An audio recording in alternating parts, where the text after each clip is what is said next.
Hey guys, Gagey Boy here. About to fight someone? Do it the Nintendo way and slide a Wii Remote in your glove. I let someone get a free shot on me while doing so. May have miscommunicated, that was a game of pool, not a boxing match. Next thing you know, they overhand punched me on the head. So let's play Punch-Out Wii to celebrate my potential case of... The Punch-Out series, a series that's been dormant for the past near 14 years. So are Hershey's Kiss Bowls, but no one's complaining about those. It's like a puzzle game mixed with punches that I and many other people out there like the concept of. The series truly started as an arcade game that shaped could possibly be a precursor to the DS. In February of '84, we saw this funny little arcade cabinet in a barcade in Brooklyn, New York. It became pretty popular and the world ate it up. I won't say much about the sequel, Super Punch-Out, because it's the same thing with a few enhancements added. 3 years later, Nintendo's former president, Minoru Awakawa, went to see one of world-famous boxers Mike Tyson's boxing matches since '87, and he liked his showing of power and skill. And thus, Tyson reportedly was paid 50 grand for a likeness that lasts 3 years, causing Mike Tyson's Punch-Out to be released on the NES. 3 years later, Nintendo re-released Punch-Out on the NES by making up a fictional character, Mr. Dream, to take Tyson's place. It was also the first Punch-Out game to introduce the Star Punch, counterattack your opponent's punches to get an opportunity to send a very powerful uppercut to them. In 1994, on the Super Nintendo came Super Punch-Out. It's the same concept as the NES version, but heavily upgraded. It brings back the original KO meter from the arcade games, as more unique fighters, and a secret 2-player mode that was just recently discovered. But then, the Punch-Out series went on a long hiatus for nearly 15 years. The main character from the series, Little Mac, did get a cameo in Fight Night Round 2 on the GameCube, and even as Super Punch-Out as a bonus game in it thanks to that, but a new official game was slowly starting to become less likely to happen over time. But one fateful day in the Nintendo Media Summit of 2008, we got to see a 15-second trailer of a new Punch-Out game made for the Wii. Developed by Next Level Games, the same company that gave us Mario Strikers Charged a year prior, is a reboot of the original Punch-Out games with cel-shaded graphics, all the characters given 3D models look like their 2D sprite counterparts, a cameo of Donkey Kong, and even a scrapped plan for Peach due to Nintendo's worries about negative reception. There was plans for other cool features such as online capabilities, being able to customize Little Mac, some RPG elements, and even some small minigames. However, the most noteworthy thing about the game is the new competitive mode made for 2 players. According to the game's director Kensuke Tanabe, it was really difficult to make due to the game not really having a multiplayer template to use, despite Super Punch-Out having it, but hey, no one knew about that yet. 1 year later, the game was released on May 18, 2009 in North America, May 22nd in Europe, July 23rd in Japan, and August 27th in Australia, exclusive to JB Hi-Fi. There was also a Club Nintendo exclusive WiiWare version titled Doc Lewis's Punch-Out on Club Nintendo, released on October 27th of the same year. It was a pretty good hype up all the way to the end there. Was the wait worth it to me? I absolutely hate this freaking game. Now, before you get judgmental here, note that I don't hate the game itself. I hate the experiences I've had with the game. This game is probably the cause of why so many bad but fun to look back at memories linger in my head. I finally got to correctly experience this game back in 2018 after only getting to play a small portion of it when I was younger. I loved it and still love the gameplay today. It has a charm that still holds up today. However, due to how much I played it, my friends and family got more and more attached to it. Not to the game itself, just to me playing it all the time. It was and still is the only game I can actively get my family to watch me play through. However, that was abandoned years back whenever I finally finished it in front of them. However, it rose again in summer of last year. My friend group named the Cozy Crew got attached to this game, and I instantly knew as soon as I started to show how quote-unquote good I was at it, that it'd be the game I'd get the most annoyed about. Not in a bad way, but in a bad but good at the same time way. I made a lot of memories playing the game with them, and nothing will ever match how hilarious those memories were. However, that doesn't mean I think the game is bad. I just hate the memories I've had with it, but in a good type of hate. Let's talk about how the game plays out. First thing you get whenever you open the game on the Wii menu is this. You get an amazing revamp of the original main theme song that you hear in matches on the NES version. And oh my, it sounds great, even if it's only a 7-second loop. Booting the game up, you get a light show with a logo flashing in front of your face. You hear the game's main theme, and if you wait on the title screen for a bit, you'll get Doc Lewis teaching you how to play the game. Press A and we're greeted to a save file menu. As you can see, I have 3, with one being from a playthrough that I long abandoned. If you make a new one, you can use a Mii to represent who owns it or choose some default ones that Next Level provided to you. After you do that, you're brought to the main menu of the game where you can interact with Little Mac a little bit.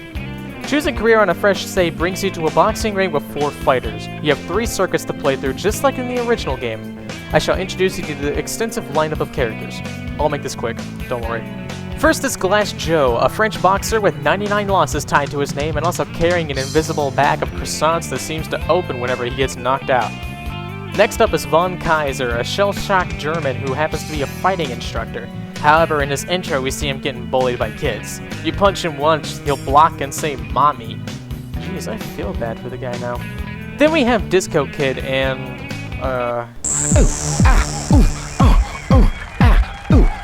Ready for this? Yeah, Disco Kid! No girls for you, thanks. Finally, we have the minor circuit champion, King Hippo. This poor soul got downgraded to the minor circuit after being defeated on the NES in the major circuit several years ago. Also, he squishes a girl after we knock him out. Whoops. You can fight the champion of the circuits to win their title. After you do that, you get a fully animated trading sequence between Doc and Mac with a revised version of the song that you'd hear in the NES passport screen. Work 'em, Mac. Work 'em. Left, right. Left, right. That's it, baby. Keep it up, Mac. Keep it up. Next is the major circuit, where our first contestant is Piston Hondo, famously once known as Piston Honda, and was originally the champion of the minor circuit back in the 80s, but changed due to obvious reasons. He's actually the only fighter who breaks only one rule in the game. Bear Hugger's next, a Canadian who loves maple syrup and also happens to be my favorite fighter in the game. His signature move is really devastating, however. Then, oh dear God, Great Tiger? No! No! Ah! It's the cancerous fighter! After a little mental breakdown in the background, Great Tiger is a Hindi fighter who has the power of God and anime on his side. We also hit him so hard that he phases in and out of reality.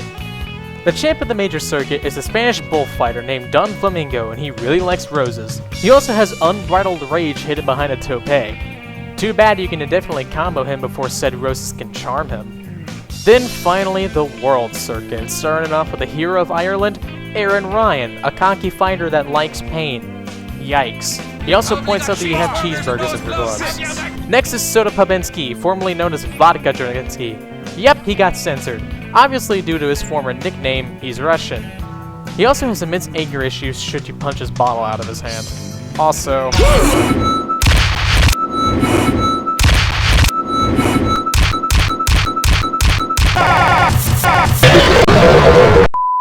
Okay, enough of a dead joke. Let's talk about the next fighter on the list, Bald Bull, a fighter from Turkey who possibly has brain damage. His bull rush returning from the NES game is still really devastating but can still be countered. Then there's... Are you ready? Cause I'm gonna put on a show.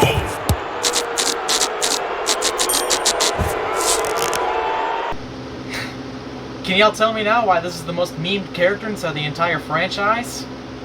And then there's the world champion, Mr. Sandman, originally a place from Macho, now has taken the title for himself. He's all sound, subtle to obvious. However, he's still pretty easy, but intimidating for the first time. After you win against Sandman, you get to play through the credits, which is nothing groundbreaking, and you may think that's the end, but...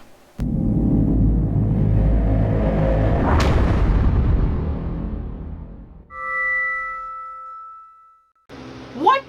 They reset me? I gotta do this crap all over again?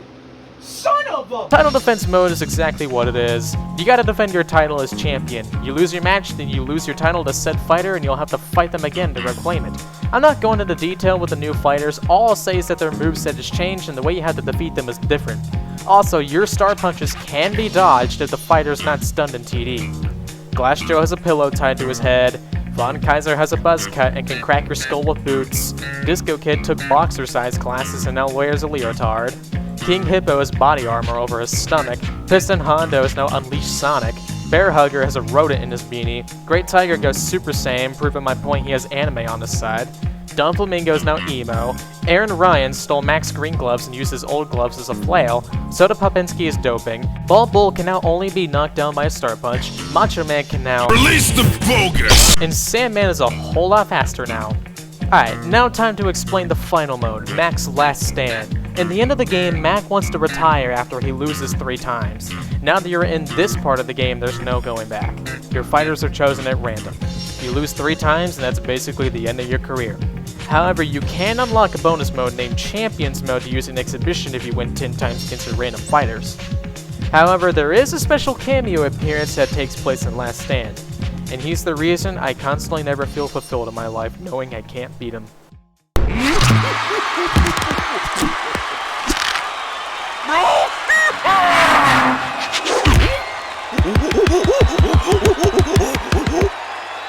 Holy crap! They put Seth Rogen in Punch-Out! Bananas out for Donkey Kong! This was honestly my favorite cameo in any Nintendo game because of how absurd it is. Come on, a 17-year-old from the Bronx fighting Donkey Kong. That's absolutely hilarious. He does rob Little Mac if you lose, but it's still funny. I should also mention that if you lose 100 times in career, you also get to have the choice to tie a pillow to your head. Doesn't help a lot on TD Sandman, but still helps with the Giga Casuals. Alright, now let's talk about Exhibition. Exhibition is basically free play, where you get to do challenges with specific fighters. You complete all 3 of the fighters' challenges, and you can listen to their theme in the gallery, alongside hearing Lewis's tips for the fighters in match intermissions, and hear the fighters' grunts and pain sounds and unique lines. Can you believe it? Your friend's worse than Glass Joe. Head-to-head is exactly what it says. You and a buddy can go head-to-head against each other, if you have one. The first player is default Little Mac, and the second player is built like Super Punch-Out's Little Mac. Your attacks are intentionally delayed, and if you miss, you flash blue. If you get hit, then your opponent gains stamina, indicated on their Mac icon. If you rack up enough stamina in the fight, you can transform into Giga Mac. It then plays out like normal Punch-Out once the opponent is transformed. You can't dodge as Giga Mac, but you can taunt to maintain stamina or give yourself stars, unless you're hit while doing that. However, just because you're Giga Mac doesn't mean you're invincible. You can get knocked down, but it only takes roughly 2 seconds to get up.